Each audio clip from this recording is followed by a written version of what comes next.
There are more than 4,000 aircraft parked here at the boneyard. Taken together, these planes would make up the second largest air force in the entire world. But most of these planes will never fly again. They're here to serve a different purpose.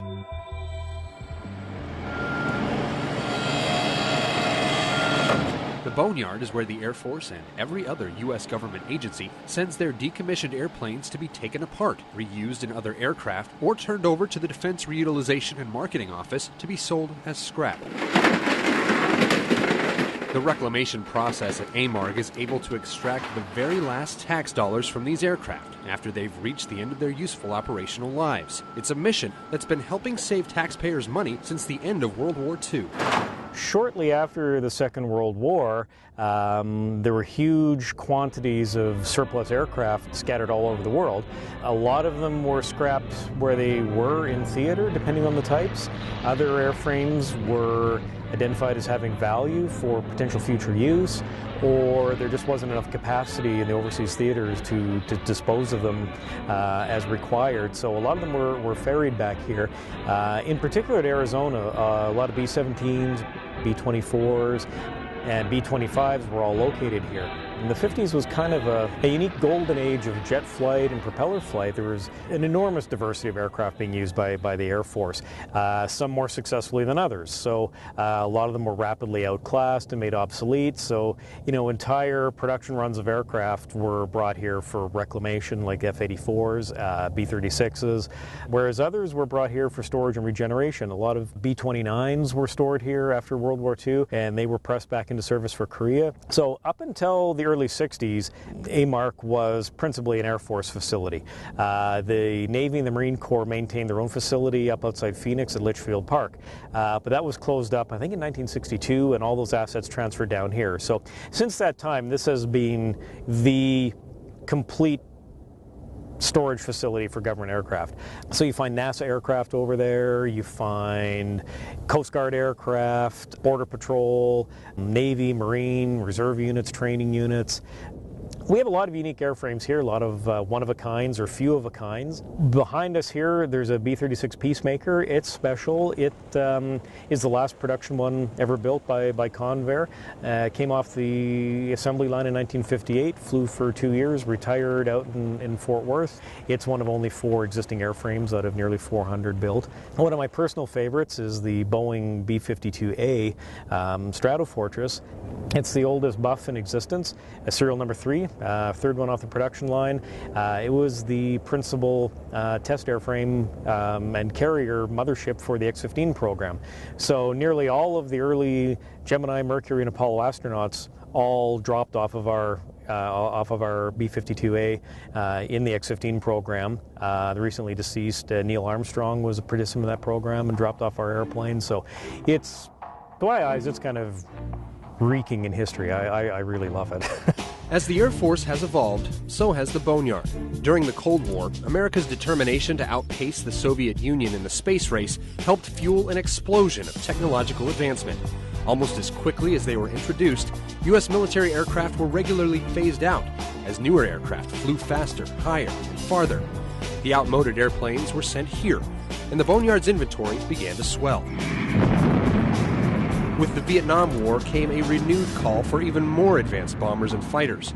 By the time that war started to wind down in 1973, the boneyard's fleet had reached an all-time high of more than 6,000 aircraft. Today, some 4,000 aircraft still sit in the boneyard, in various stages of the reclamation process. But the inventory here, much like in today's Air Force, is destined to change. You know, as our Air Force becomes more and more technologically reliant, fewer and fewer different types of airframes are being produced. I would expect probably in 20 or 25 years, you'd probably see less than 1,000 aircraft over there, and looking out 40 years, there may not be a need for such a large facility. There will always be a need for the facility, but whether or not you're going to find fleets of KC-135s or fields of F-15s, Probably not. There's 200 some odd F-22s. The F-35 hasn't even really come into full operational service yet, so I wouldn't expect to see any of them even twinkling at retirement for 35 or 40 years. But there's probably several hundred of them, so it's not going to be the same vast, diverse fleet that you see now. So, it is kind of the end of a golden age. Over the course of its more than 60-year history here in the American Southwest, AMARG has become something of an aviation enthusiast's mecca. Wherever you go in the world, anybody who kind of is interested in aviation or airplanes at all, if you mention Tucson, their eyes light up and go, oh, that's where the boneyards are, right? Yeah, that's where the boneyards are. And the boneyards are here for a very good reason.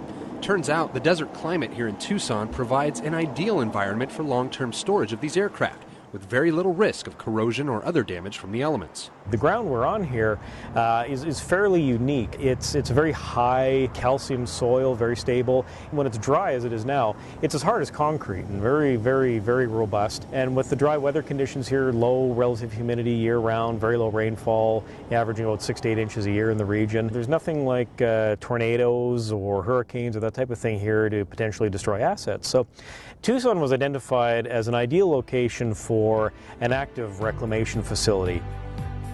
And that year-round sunshine also makes this an ideal location for people to come visit and experience Air Force history in person. Normally, when someone wants to get a good look at some military aircraft, they have to do it through binoculars. But here at the Boneyard, you can get up close and personal with everything from fighters, bombers, tankers, lifters, just about everything the Air Force has flown in the last half-century. Our visitors almost universally enjoy the sense of adventure they feel coming out here in the desert to look at airplanes.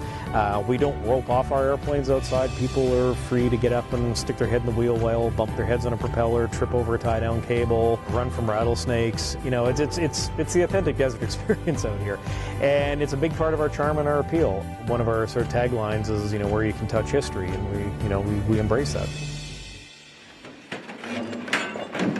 So it's not all just about tearing down old aircraft as newer technology makes them obsolete. Preserving Air Force history has become like a secondary mission at the Boneyard. Along with the Pima Air and Space Museum right across the street, AMARG serves as a sort of monument to the accomplishments and innovations of the past, hoping to inspire America's future pilots, aircraft engineers, and astronauts. Our next generation of aerospace innovators, for all you know, could be wandering around here this weekend, getting that whiff of hydraulic fluid. If we can expose and encourage young people to come out and challenge themselves and find a direction through what we do here, however little, I think it's important work. Time and technology march on. The Boneyard will continue in its mission, taking custody of outdated aircraft, salvaging and reusing every part possible. But except for the small handful of aircraft that are preserved for posterity, once a certain model of jet fighter or helicopter or long-range bomber is gone, it's gone forever.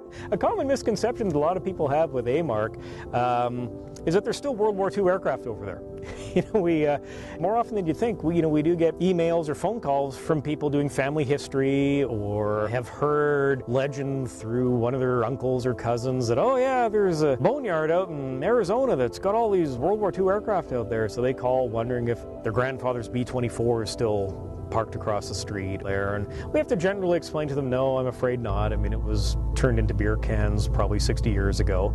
So the idea that a lot of people have is that the boneyard is really a boneyard, like a graveyard, where it's a very static kind of place where nothing happens. It's just a big, I don't know, like some hillbilly farm in the middle of Texas with 400 old tractors laying there. It's anything but, as you may have seen. It's a very heavily engaged, dynamic, busy organization that's tasked with supporting, the mission of the United States Air Force and its allies. And that's a huge amount of work.